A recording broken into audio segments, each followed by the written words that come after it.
साहब हेलो, आप लोग सब है? हेलो। तेरा आ रहा है। जी मैम, जी ma'am. Yes ma'am, yes ma'am. मैं पता नहीं क्या गड़बड़ हो गया, वो ऑफ चले गया। ठीक है, अच्छा। अब आपको मैं ये बताना चाह रही थी, दिख रहा मेरा स्क्रीन? हाँ जी मैम, दिख रहा वेरी है, गुड। तो ये देखिए, ये दिख रहा है। पिक्चर देखिए, ये पिक्चर देखिए। इसमें आपको इंटरफेरेंस फ्रिंजेस दिख रहे हैं, राइट? ओके, तो ये है मेरा मैक्सिमा, जो सेंट्रल मैक्सिमा ये वाला है, राइट, जिसमें n is equal to 0। Okay, और ये देख रहे हैं, ये आ रहे हैं आपके ब्राइट एंड डार्क फ्रिंजेस। सभी के बीच का जो डिस्टेंस है वो सेम है, एंड वो इस तरह से इवनली स्पेस्ड और सेम विड्थ के रहते हैं। फॉर एग्जाम्पल ये वाला भी देखिए, ये भी इंटरफेरेंस के फ्रिंजेस है। इसमें क्या है, आप देख सकते हैं कि इनकी जो चौड़ाई है ये सेम है, और इनके बीच का जो स्पेसिंग जो है वो सेम है। ठीक है, इस तरह से आप ये जो इंटरफेरेंस फ्रिंजेस है, राइट, इसको हम लोग कहते हैं न्यूटन्स रिंग्स। इसके बारे में बाद में बात करेंगे, लेकिन इसमें भी देखिए आपको जो फ्रिंजेस है ये गोल गोल आ रहे हैं, क्योंकि इसमें हम लोग इस्तेमाल करते हैं एक लेंस को, स्फेरिकल लेंस को। और इसमें आप देख सकते हैं कि इसके बीच में भी जो स्पेसिंग है वो आपको सेम सेम आ रहा है, राइट। ये न्यूटन्स रिंग्स है, बाद में हम लोग बात करेंगे इसके बारे में। बट इसेंशियली देखिए, ये बात है इंटरफेरेंस फ्रिंजेस के, कि इंटरफेरेंस फ्रिंजेस जो रहते हैं इवनली स्पेस्ड रहते हैं और सेम विड्थ के होते हैं। ठीक है, ये देख चुके हैं ना आपको कई, आप देख सकते हैं इंटरफेरेंस फ्रिंजेस सभी में इस तरह का आप देखेंगे, इक्वल स्पेस्ड। और ये तो ये एक निशानी है ऑफ इंटरफेरेंस फ्रिंजेस के, राइट, कि वो इक्वली स्पेस्ड और इवनली स्पेस्ड और इक्वली विड्थ के रहते हैं, राइट। अब एक और बात हम लोग को देखनी है कि ये इंटेंसिटी किस तरह से वेरी होती है, राइट। तो हम लोग देखेंगे इंटेंसिटी वेरिएशन किस तरह से होती है। अगर आपको याद है तो हम लोग ने डिराइव किया था कि हमारा जो इंटेंसिटी है, आई होप आपको याद है, ये सुपरपोजिशन लगा के हम लोग ने किया था कि intensity is equal to a1 square plus a2 square plus 2a1 a2 cosine of delta, या कोसाइन ऑफ थीटा, राइट, मैंने थीटा नाम दिया था इसको, theta. Yes ma'am, yes ma'am. याद है हम लोग ने ये किया था, ये है इंटेंसिटी वेरिएशन, राइट।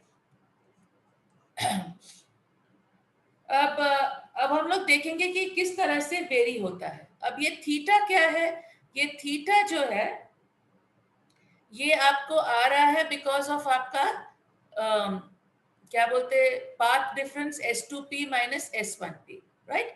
हमें मालूम है कि अगर पाथ डिफरेंस लैम्डा है तो आपका एंगल डिफरेंस 2 पाई हो जाता है। अब अगर path difference S2p minus S1p है तो फिर आपका एंगल डिफरेंस क्या होता है? तो आपका एंगल डिफरेंस, इसको क्रॉस मल्टीप्लाई करेंगे, हमें आएगा S2p minus S1p multiplied by 2 pi by lambda. ठीक है, ये आपको दिख रहा है, राइट। अगर आपका पाथ डिफरेंस लैम्डा है तो उसमें फेज एंगल डिफरेंस होगा आपको 2 पाई। अब हम लोग बोल रहे हैं कि हमारा पाथ डिफरेंस अगर S2p माइनस S1p है तो फिर हमारा फेज डिफरेंस क्या होगा, राइट। तो ये फेज डिफरेंस थीटा है, which will be equal to S2p minus S1p multiplied by 2 pi by lambda, correct. अब हम लोग इसको देयरफॉर ऐसा डाल सकते हैं कि ये हो जाएगा आपका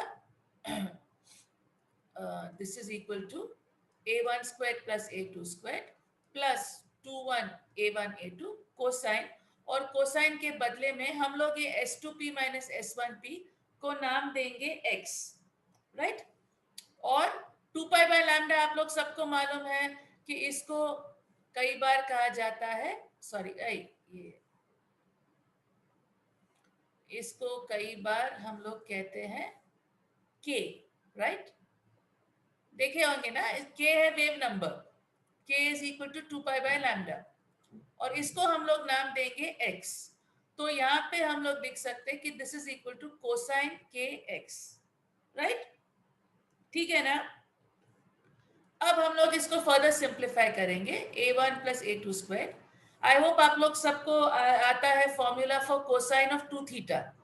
कोसाइन ऑफ 2 थीटा क्या है बोलिए?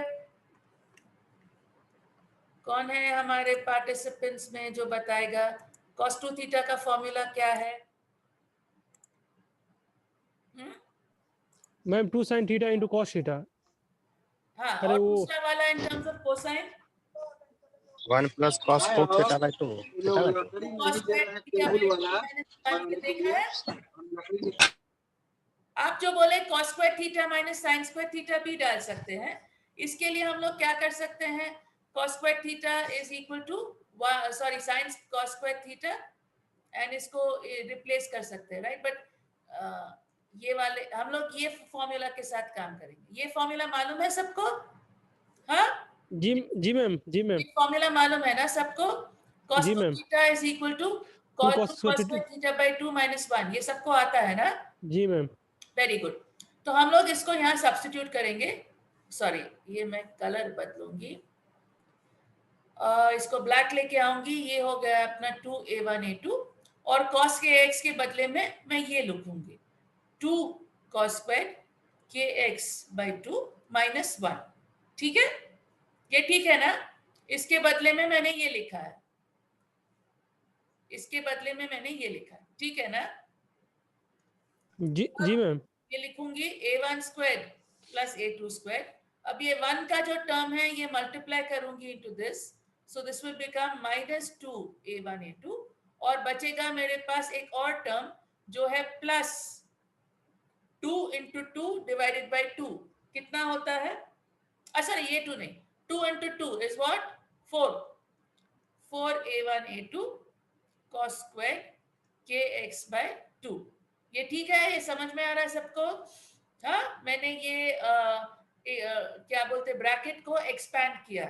तो फर्स्ट टर्म मुझे आता है, मैंने लिखा माइनस 2a1a2 क्योंकि ये माइनस है तो माइनस 2a1a2 और सेकेंड टर्म इसको मल्टीप्लाई किए तो आएगा 4 times a1a2 cos square kx by 2। दिख रहा ना सबको?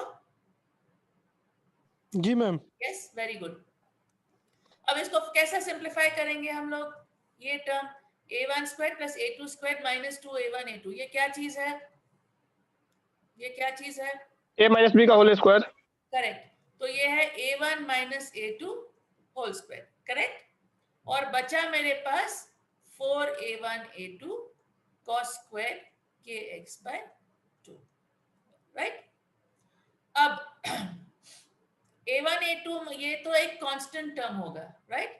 तो अपना जो वेरिएशन आ रहा है इन इंटेंसिटी बेसिकली हमें cos स्क्वायर के से आ रहा है। cos स्क्वायर का शेप क्या है अभी आपको बताती हूँ मैं। अगर हम लोग cos थीटा को ड्रॉ करेंगे, ये थीटा है। cos of 0 is what? cos of 0 क्या है बोलिए तारिक?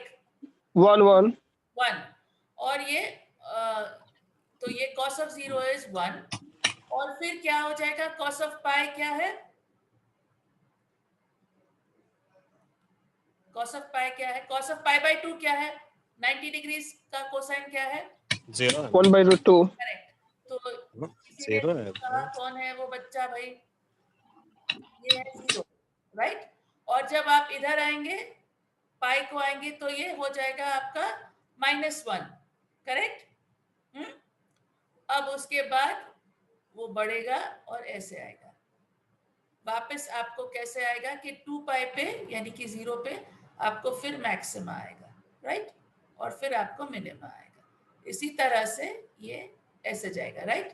तो ये लाल वाला कर्व क्या है? ये cos थीटा का कर्व है, राइट? अब हम लोग cos स्क्वायर करते हैं तो क्या होता है?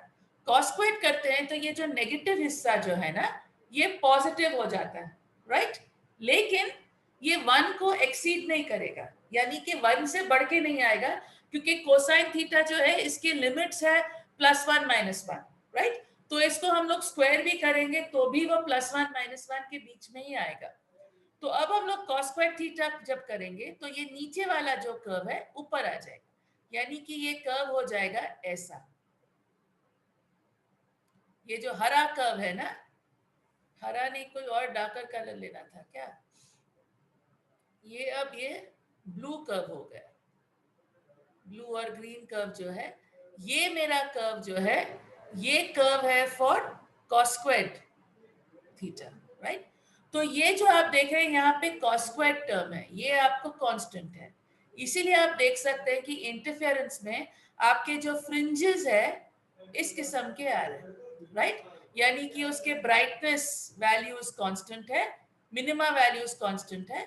ये आपका मैक्सिमा है, ये आपका मिनिमा है, क्योंकि इसमें आ रहा है cos स्क्वायर्ड फैक्टर। अब हम लोग स्पेशल केस भी देख सकते हैं।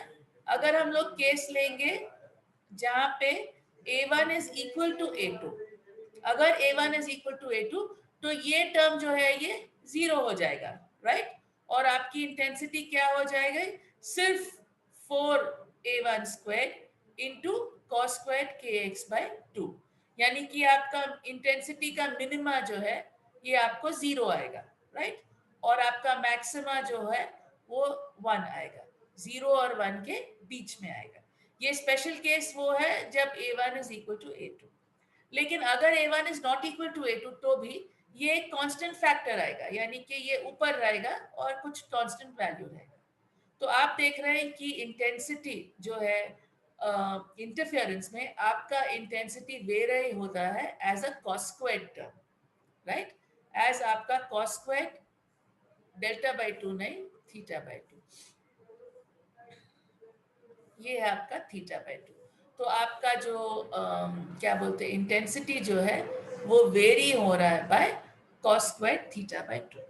तो हम लोग ने कल और आज के क्लास में ये देखा कि इंटरफेरेंस पैटर्न जो है उसके ब्राइट और डार्क फ्रिंजेस के बीच का स्पेसिंग जो है वो कांस्टेंट रहता है, सेम रहता है।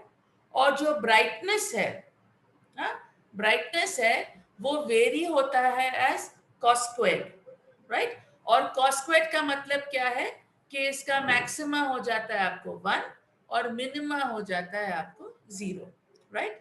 तो ये फ्लक्चुएट होता है सिर्फ 0-1 के रेंज में, ये cos स्क्वायर्ड का टर्म।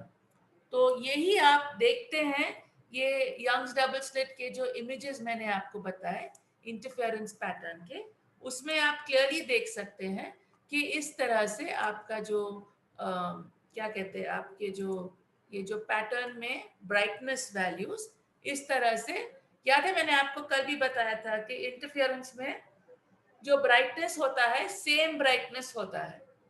जो आपको यंग्स डबल स्लिट बताया गया उसमें ऑब्वियसली जो मैंने आपको वीडियोस बताए थे उसमें आपने देखा कि सेंट्रल वाले में ज्यादा ब्राइटनेस है, वो इफेक्ट है डायफ्रैक्शन का जो हम लोग बाद में बात करेंगे। लेकिन इंटरफेरेंस के लिए आपको याद रखना है कि आपके जो ब्राइटनेस वैल्यूज है सभी सेम ब्राइटनेस रहते हैं, ओके? ब्राइटनेस वैल्यूज वेरी नहीं होंगे। सिमिलरली आपका जो मिनिमा वैल्यू है यानी डार्क पैच का जो वैल्यू है वो भी सेम ही रहेगा, ओके? तो आपके मैक्सिमा और मिनिमा के वैल्यूज सेम रहते हैं, जो मैंने आपको इसमें भी बताया, राइट? आपको कहाँ था वो? यस, इसमें शायद बताया। ये नहीं कर रहा है शेयर, ओके? ये फिर से हैंग करने लगा है। और आपको अभी क्या दिख रहा है? मैम आप दिख रही हैं अभी? मैं दिख रही हूँ? जी मैम। अच्छा, आपकी नहीं फोटो दिख रही है। मेरा वीडियो तो नहीं दिख रहा है ना? नहीं मैम, वीडियो नहीं दिख रहा, डीप दिख मेरा रहा है। वीडियो ऑफ है। मुझे रोज क्लास के लिए तैयार नहीं होना है भाई, जी इसलिए मैम। मैं कैमरा ऑफ ही डाल रही हूँ, उसमें चैन रहता है, आराम से कर सकते। नहीं तो मुझे आप लोगों के लिए तैयार होना पड़ेगा, मुझे नहीं होना है तैयार, ठीक है? तो आज हम लोग क्लास इसी से खत्म करेंगे कि ये इंटरफेरेंस का, जैसे मैंने आपको बोला, निशानी है या ये एक सिग्नेचर है इंटरफेरेंस का। जब आपको फ्रिंजेस आते हैं इक्वल मैक्सिमा और मिनिमा के साथ, और जैसे मैंने आपको बताया इवनली स्पेस्ड, उनके बीच का डिस्टेंस सेम रहता है, और इवन विथ, यानी कि उसकी चौड़ाई भी सेम होती है। ये पूरे सिग्नेचर्स है या इंडिकेटर्स है इंटरफेरेंस पैटर्न के। ठीक है, तो हम लोग इससे आज स्टॉप करेंगे, नेक्स्ट टाइम बात करेंगे आगे के हिस्से के बारे में।